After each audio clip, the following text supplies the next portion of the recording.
She was a native of New York City, but had moved to Chesapeake before 9/11. Faith Gayhart had already followed in her father's footsteps by becoming a police officer. When the planes hit the towers, she knew that she had to head north and help out. She shared her memories of the aftermath of the attack with our Chris Horne.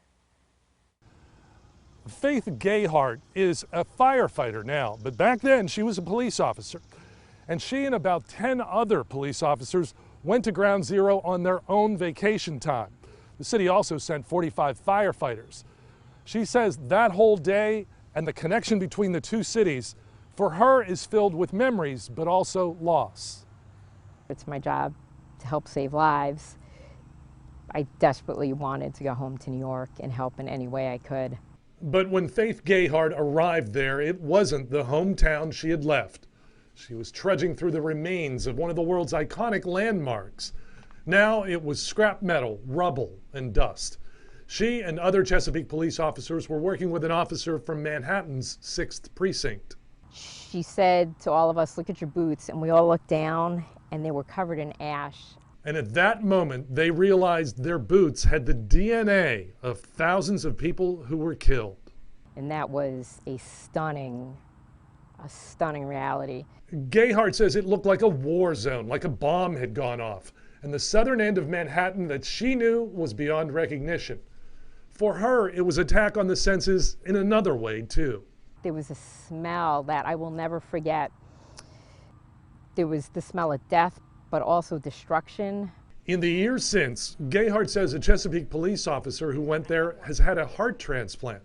And 2 Chesapeake firefighters died in their 30s or 40s after being diagnosed with cancer.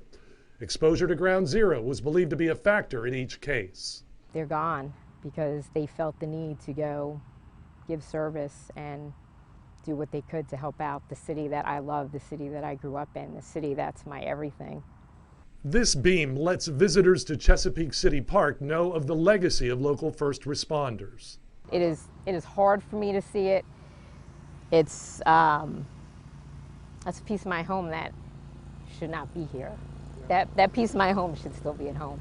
It was very hard for me because it was very personal. I grew up in New York City. The towers, I refer to them as our pillars of strength, and they're gone. But that doesn't stop Gayhart from revisiting the most incredible, most deadly, and most life-changing catastrophe she has ever confronted. She documented the progress of the new One World Trade Center and returns to the Ground Zero Memorial every year when she visits New York City. When you read the names, there's a lot of women, and it says with child. So many women that were pregnant.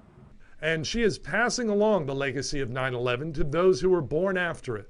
Like clockwork, every August, my husband and I, we start pulling out the documentaries, watching them. I bring them to the fire station. I tell the younger guys about it. New York City made pieces of the World Trade Center available to the various cities that helped out that day. And Chesapeake also has items from the Pentagon and from Shanksville, Pennsylvania, the sites of the other 2 attacks on 9/11. Those items are at the city's visitor center. In Chesapeake, Chris Horne, 10 on your side.